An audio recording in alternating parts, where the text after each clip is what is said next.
Bienvenidos a la lectura orante con las Sagradas Escrituras. En este lunes, de esta 14ª semana del tiempo ordinario, la Iglesia nos continúa presentando el Evangelio según San Mateo para su proclamación. Hoy, en el capítulo 9, versículos 18 al 26. Primer momento, lectura del texto. En aquel tiempo, mientras les decía esto, se acercó un jefe de los judíos que se arrodilló ante él y le dijo: «Mi hija acaba de morir, pero ven tú, impón tu mano sobre ella y vivirá». Jesús se levantó y lo siguió con sus discípulos. Entre tanto, una mujer que sufría flujos de sangre desde hacía 12 años se le acercó por detrás y le tocó la orla del manto, pensando que con solo tocarle el manto se curaría.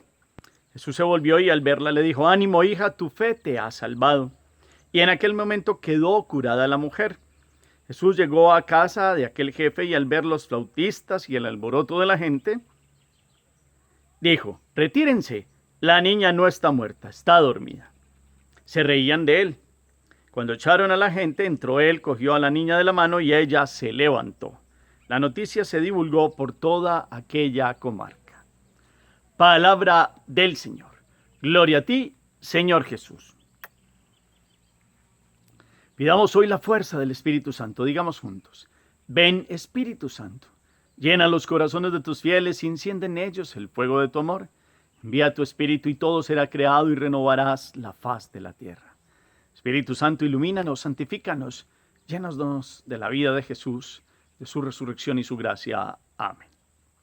¿Qué dice el texto? Volvamos la mirada. Las Sagradas Escrituras, capítulo 9, versículos del 18 al 26, en Mateo. ¿Qué dice el texto? ¿Quiénes hay al lado de Jesús? ¿Quién se acerca? ¿Qué le dice? ¿Qué le pide a Jesús? ¿Con qué expresión lo hace? Jesús, ¿qué hace? ¿Cómo responde? ¿Quién aparece en ese intermedio? ¿Y qué le pide a Jesús? Y Jesús, más bien, ¿por qué se acerca a Jesús? Después la narración nos mostrará. Jesús no ha comprendido bien qué ha pasado ahí, pero entonces él hace una pregunta y él entonces, cuando alguien habla allí, ¿quién habla? ¿Qué es lo que ha pasado? Él que termina diciéndole a esa otra persona, y después al final viene como el tercer momento, que es la continuación de aquel primero que se le había acercado. ¿Qué pasa en ese tercer momento? Expresiones, palabras, detalles, personajes, todo es importante. Varias lecturas. 1, 2, 3 lecturas. Miremos todos los elementos. Segundo momento, meditación. Mateo, en una serie de milagros, nos narra hoy 2 en 1, o más bien, un milagro, el cual se le pide a Jesús, comprometió a otro. Y entonces Jesús estaba con gentío, está en el ambiente de Cafarnaún, se está desenvolviendo allí pues toda su misión por el principio. Y entonces hay uno que se acerca, según Mateo, un jefe de los judíos. Según Marcos, siempre vamos a tener atento que el pasaje paralelo de Marcos es capítulo 5, versículo 21. Según Marcos, este hombre se llamaba Jairo, que se acerca al Señor y le dice: «Mi hija acaba de morir». En expresión de Marcos está que se muere. Esa es la expresión de Marcos. Aquí los detalles que cambian no cambian en sí toda la enseñanza del Evangelio. Antes, por el contrario, llenan de riqueza toda esta versión, según los evangelistas, según las tradiciones que han recibido, de un milagro fehaciente que ha pasado con la hija de Jairo, que es aquel sinagogo de la ciudad. Es un hombre importante, un hombre que instruye a los judíos de aquella ciudad, y se acerca a Jesús. Y se acerca a él es porque cree, claro, pero está en una circunstancia difícil. Pero le dice: «Mi hija acaba de morir, pero ven tú, impón tu mano sobre ella y vivirá». Mateo nos narra como una fe más fuerte, ya aún como si acaba de morir. En Marcos está en las últimas. De hecho, Marcos trae un relato más largo, porque cuando aparece aquí la que conocemos como la hemorroísa, que es la que aparece después cuando Jesús va con Jairo ya de camino hacia la casa, una mujer que lo toca, Marcos nos va dando unos detalles más largos de qué pasa con esta mujer. Aquí en Mateo aparece entonces una mujer que sufría flujos de sangre. Desde hacía 12 años se le acerca por detrás y le tocó la orla del manto, pensando que con solo tocarle el manto se curaría. En Mateo dice: Jesús se volvió al verle y le dijo, ánimo hija, tu fe te ha salvado. En Marcos hay toda Jesús pregunta, bueno, ¿y quién me ha tocado? Y ellos dicen, pues hay tanta gente detrás de ti, como quién te ha tocado si todos nos estrujan. Pero Jesús sabía que alguien con fe se había acercado a él y entonces por eso obtiene la curación. Entonces, esos son los detalles. Mientras van de camino a la curación de la hija de Jairo, por la fe, una mujer hemorroísa que sufría flujos de sangre desde hacía 12 años, pues es curada por acercarse a Jesús sin importarle lo que dijeran, tocó la orla del manto. ¿Por qué tocó solo la orla del manto? Porque como era una mujer que emitía flujos de sangre, era una mujer en impureza ritual, son esas impurezas rituales del Antiguo Testamento, entonces, como quien dice, para no hacer impuro a Jesús, pensaba ella, solo con tocarle la orla del manto a aquel que es tan santo, se curaría. Jesús ve la fe de esta mujer y por eso le dice, ánimo, tu hija, y ánimo hija, tu fe te ha salvado. Entonces, varios detalles hoy. Y termina en este tercer momento, Jesús yendo a la casa de Jairo, conocemos las plañideras, las que están llorando porque lloran alborotadamente. En el relato de Marcos hay un momento que cuando ya queda curada la hemorroísa, le dicen no vaya a la casa del maestro, ya para que ella está muerta. Y Jesús le dice a Jairo, en este momento ánimo, tenga más fe que su hija va a tener vida. Y Jairo cree. Y llegan y se da lo que dice aquí, entra en la habitación. Jesús les dice que la niña no está muerta, asisten en alborotos, en plañideras, llorando, aquellas que hasta se desfiguraban y hacían un show de aquel momento de dolor como el duelo manifestado de esta forma. Y Jesús entonces les demuestra que se acerca al lecho de la niña, están puntualmente el papá y la mamá, otros han quedado afuera. Él había llamado a Santiago, Pedro y Juan, que son 3 discípulos que están en momentos muy importantes de la vida de Jesús. Y entonces la toma de la mano, dice aquí. Y ella se levantó y la noticia se divulgó por toda aquella comarca. ¿Qué tenemos hoy? 2 mujeres que tienen un número de años en común. La hemorroísa llevaba 12 años enferma. La hija de Jairo tenía 12 años de vida. Número bíblico en este contexto es una mujer que por 12 años estaba impura. Esos flujos de sangre hacían que fuera impura y no se pudiera acercar ni a su familia. Casi que como los leprosos, ella de cierta manera tenía que estar muy alejada de todos. Se había gastado su dinero, dice también inclusive Marcos, en ese relato del Evangelio. Entonces el Evangelio nos dice que esta mujer llevaba sufriendo 12 años como muerta en vida. La hija de Jairo llegaba a la edad que van llegando a la edad adulta ya para los hebreos a los 12 años, pero en ese momento pierde la vida. Una que está muerta en vida y una que muere. Y el encuentro de Jesús, ¿qué hacen ellas? Da la vida, da la fuerza de la gracia para ellas y cada una, por la fe del papá, de la hija de Jairo, el papá cree hasta el final, a pesar de todo ese alboroto que hay al lado, inclusive ya después cuando le dijeron que había muerto, que es el relato que nos presenta Marcos, él sigue siendo firme, sigue estando firme. Si es en el relato de Mateo, desde el principio está firme también. Y nos muestra cómo la mujer que lo buscó llegó y obtuvo lo que su corazón quería. Y ella le explica a él que solo pues, quería tocarle la orla del manto en un evangelio más ampliado.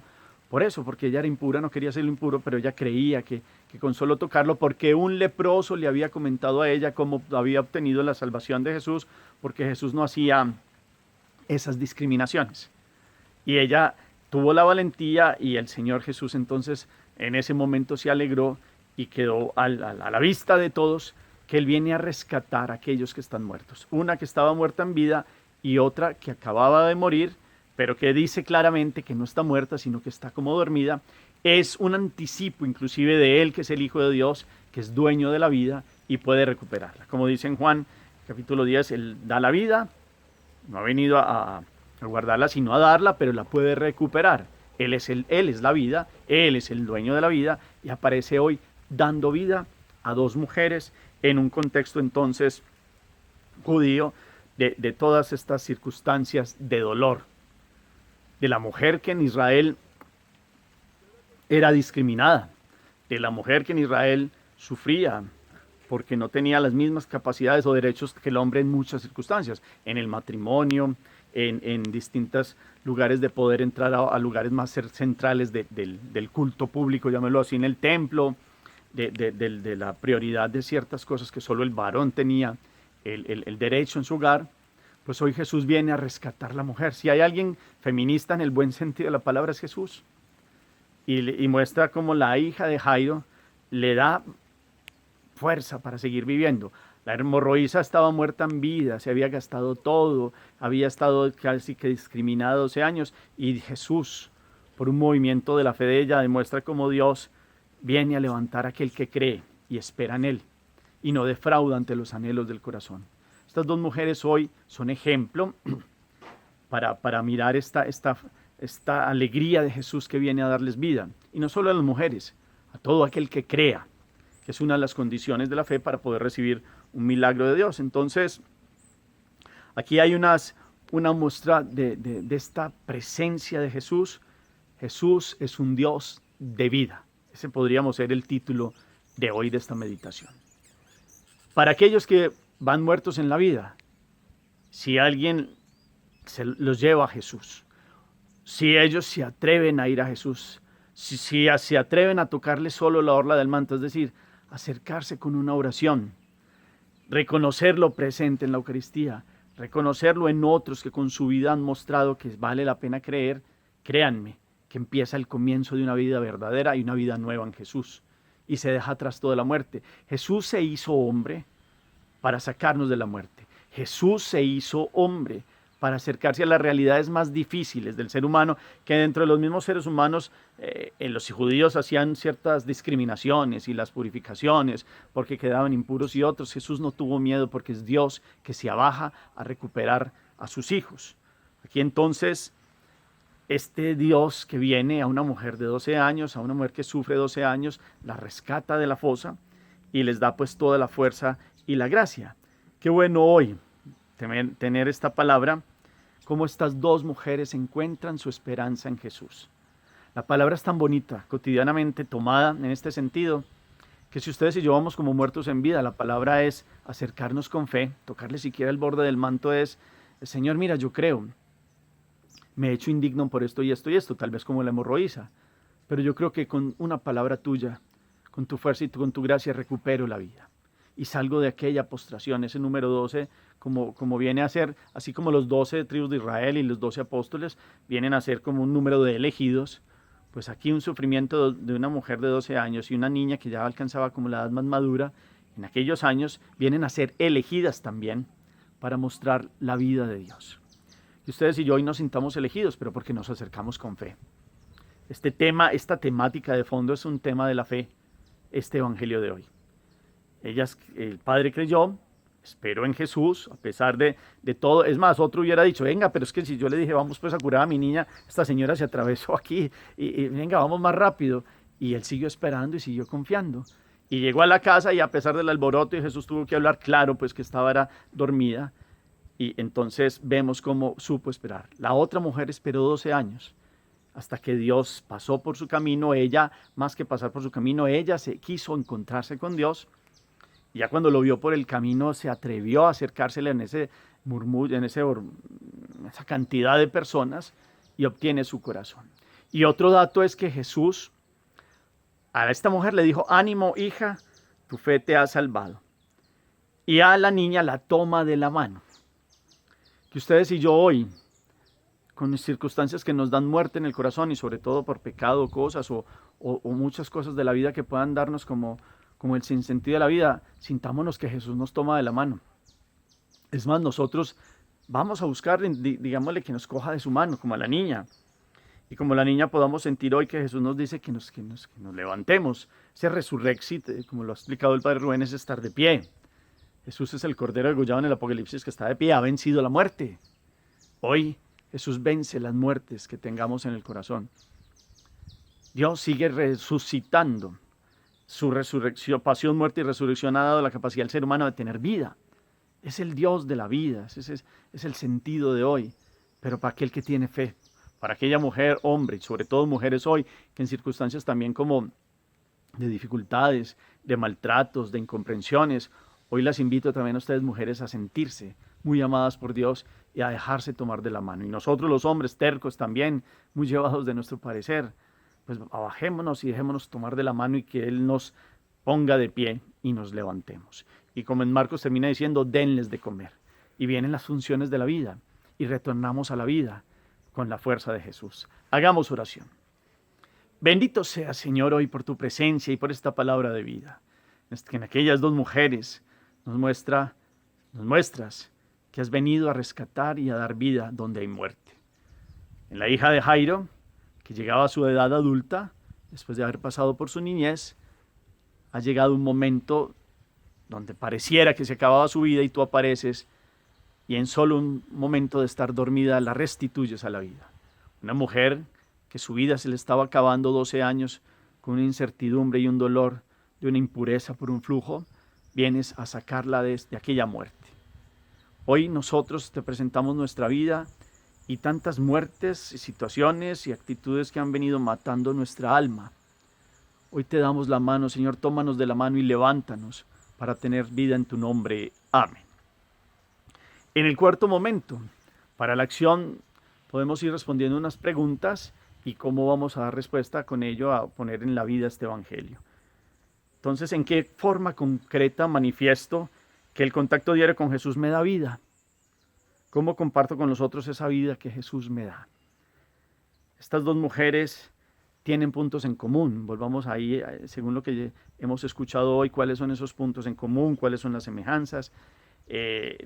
A partir de todos estos datos que me da hoy este evangelio, ¿cómo puedo tener fuerzas para acercarme y decirle a Jesús y tomar la mano de Jesús? ¿Cómo tomar la mano de Jesús? Entonces está la oración, están los sacramentos, está la vida de misericordia. Tercero, ¿qué podemos hacer para que en nuestro ambiente, en nuestra vida, podamos ayudar inclusive a todas las mujeres excluidas, que sufren, que son maltratadas, que todavía se siguen dando muchos casos de marginación y tristemente hasta feminicidios y tantas cosas? ¿Cómo seguimos mostrando esta fuerza de Dios para la mujer en el buen sentido de la palabra, para aquellas que creen en Él? Qué bueno que nosotros los hombres seamos protectores de la mujer, oremos por ellas, por las que sufren, por las que han caído en circunstancias difíciles, para que Dios hoy pueda darles la fuerza y el apoyo y la gracia. Gracias a ustedes también, pues por todo este compartir de sus ecos, de lo que les dice la palabra. Ojalá coloquen el lugar desde donde escriben. El Señor esté con ustedes y la bendición de Dios Todopoderoso, Padre, Hijo y Espíritu Santo descienda sobre ustedes y los acompañe siempre. Podemos seguir en paz. Demos gracias a Dios. Amén.